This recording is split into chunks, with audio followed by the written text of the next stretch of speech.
Hello, BookTube.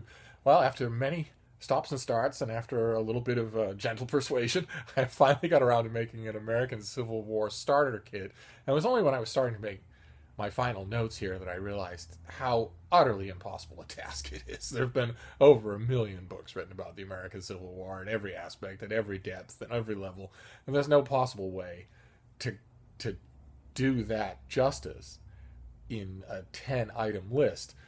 So I want to stress these are recommendations. They're my strongest recommendations, but they are very preliminary. You could delve for a lifetime into any one aspect that I'm going to bring up here, and it would be a lifetime well spent. But I thought I would break it down by categories rather than just jump at it in general. And the first category, of course, is a broad overview, a one-volume broad overview of the war. There have been hundreds of them, and several of them have been very, very good. But the best one is by Bruce Catton, who's an American historian that I love. Those of you who know me in person will have heard me recommend him many, many times. And he wrote a book in 1956 called This Hallowed Ground, which is incredible. Not just because of its historical understanding, but because of the beauty of his prose. So I recommend that as a general overview. But in addition to the one-volume general overview, our second category here is the multi-volume general overview of the war, because that also is very popular. All of you will have heard of Shelby Foote's 3-volume book about the war. But for this, too, I am going to go to Bruce Catton, who did a 3-volume history of the war that is better than anything that's been done. The titles of the books are The Coming Fury, Terrible Swift Sword, and Never Call Retreat. And the sad thing is, since Bruce Catton has no uniform reprint edition and has not been ushered into the Library of America or anything like that, or Penguin Classics or whatever, the sad thing is you will find these books most likely moldering in yard sales. And if you see them, you at least will now have a voice in the back of your mind telling you that this is unjust and that some great military history literature is sitting there for 10 cents and might be worth your time. Then I thought that the next 3 categories we would do would be battles, because the American Civil War is sort of, right or wrong, known by its battles. Not just because they were meat mills of an unbelievable heroism, but also books have arrived, but I'm going to finish. But also because they were harbingers of the future, and no one at the time knew that. They were harbingers of a war that would happen only a generation later, in which men with guns would walk across fields directly into the line of machine gun nests and barbed wire and trenches. And there's no way you can do that. That is the 19th century meeting the 20th century, and the 20th century wins. But during the American Civil War, those psychological changes were largely unknown. And as a result, the casualties in the battles are unthinkable, and have drawn military historians for the last century. So some really good writing has happened. And I wanted to mention just 3. I could, of course, mention many, many, many battles. The whole modern age of warfare was born during the American Civil War, including naval warfare with the Monitor, which I mentioned the other day here on this channel. And there have been many books on that as well. But I'm going to mention just 3, starting with Shiloh, the battle in 1862, in which the Confederacy and the United States government first got a real taste of what kind of carnage they could expect. And I want to recommend a book on it. It's a history, but it's by someone who's better known for a novel. It's by Winston Groom, the author of Forrest Gump, and he's an ardent Civil War historian. And his book Shiloh 1862 is fantastic. It's still, in my opinion, the best one-volume approach to Shiloh that there is. So I highly recommend it. I'll leave all the information down here below. The second battle is Antietam, where the bloodshed and the tragedy starts to harden. And the book I want to recommend there has been very popular since it first came out on the subject. It's called Landscape Turned Red by Stephen Sears. And you will see it, of course, in used bookstores and everywhere else. It's had an amazingly healthy print life, and it deserves it. So I highly recommend it if you see it. And then the third battle that I'll mention, of course, is the most notorious of them all, Gettysburg, the Battle of Gettysburg, that really broke any idea of the South winning the war. That was never possible, but the idea persisted until Gettysburg. And Gettysburg was the massive tragedy that it had to be in order to break that spell.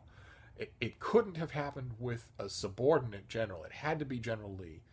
And it couldn't have been a near-run thing. It had to be a devastating loss. And that's what it was. and Gettysburg has attracted more writers than any other subject on the American Civil War, except Abraham Lincoln, and we'll get to him. But I wanted to recommend 2 books. It's such an enormous subject, I couldn't recommend just one.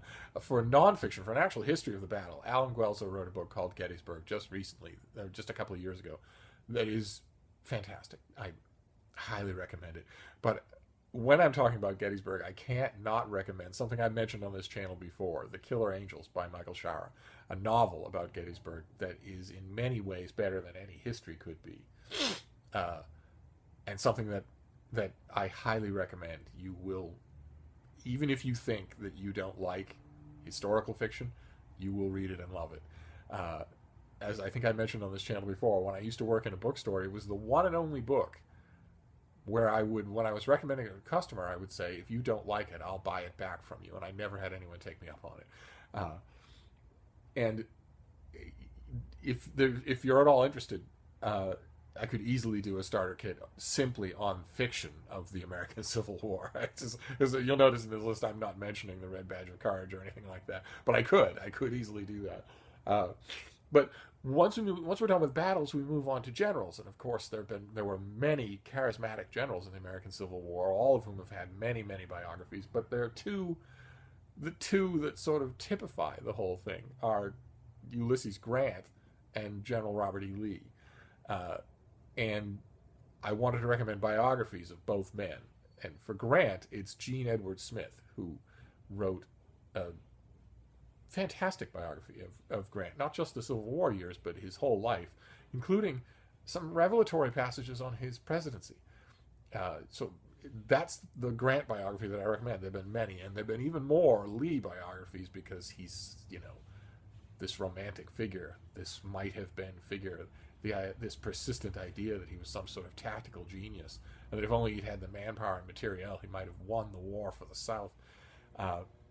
And the book I recommend about him is something I've mentioned on this channel before. It's by Roy Blount. It's a tiny little thing. It's less than 150 pages long. Part of the old American, the Penguin Lives series that they did that threw up some real classics.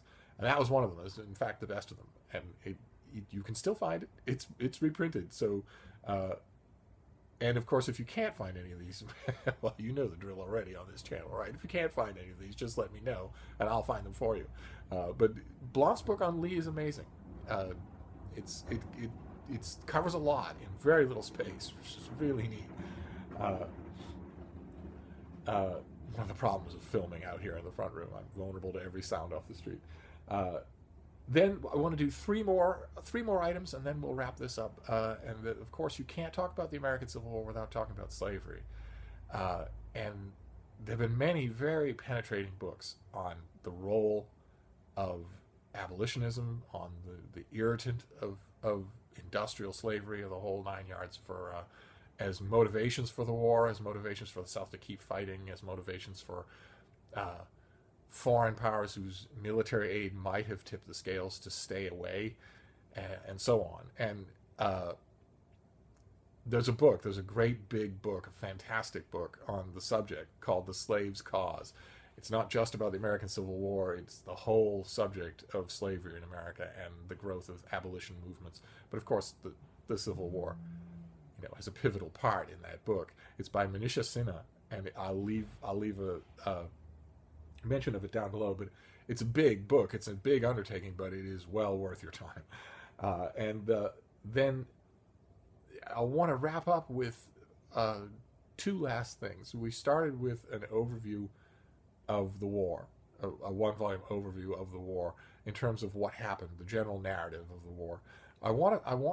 There's another kind of overview for the American Civil War that has been written many times. Many of them have been written, and that is a conceptual overview of not so much what happened when as why and what motivations, what underground strands were working, and those are a little tougher. The reason I put it at the end of this list is because you really can't start with them. But once you've read an overview or two or three, and a couple of these subject books, I highly recommend them because they're incredibly thought-provoking. And the one I want to mention, of course, I've mentioned on this channel before, it's This Republic of Suffering by Gilpin Faust, which is just razor-edged. But I don't know how much you'll get out of it if you don't know much about the American Civil War. That's the problem with conceptual overviews. So I would recommend reading a couple of one volumes or a multi-volume first so that you know the groundwork. And then the last category for the American Civil War is Abraham Lincoln.